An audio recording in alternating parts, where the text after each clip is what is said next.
வணக்கம் தோழர்களே, இது என்னுடைய வாழ்க்கை பயணம் நாள் 4.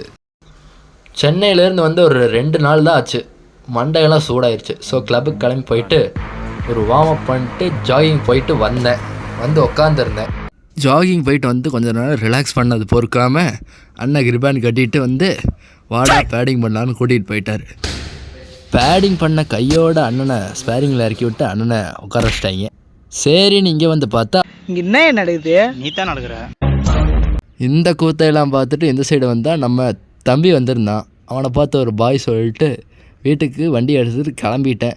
வீட்டுக்கு அப்படியே போயிட்டு எங்கள் அம்மா ஒரு தோசையும் 2 முட்டையும் வச்சுருந்தாங்க. எதனாலன்னு பார்த்தீங்கன்னா ஓட்ஸ் வாங்கலை, மறந்துட்டேன்.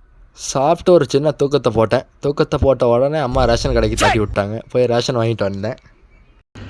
கடைக்கு போயிட்டு வந்து உட்காந்துருந்து மதியான நேரம் ஆயிடுச்சு. சரி, மதியான சாப்பாடு சாப்பிட்டு ஒரு தூக்கத்தை போட்டேன். அருமையான தூக்கம். அதுக்கப்புறம் கொஞ்ச நேரம் வாலிபால் விளையாண்டுருந்தோம். விளையாண்டு முடிச்சுட்டு வீட்டுக்கு போய் அந்த நைட் சாப்பாடை சாப்பிட்டுட்டு தூங்க போயிட்டேன்.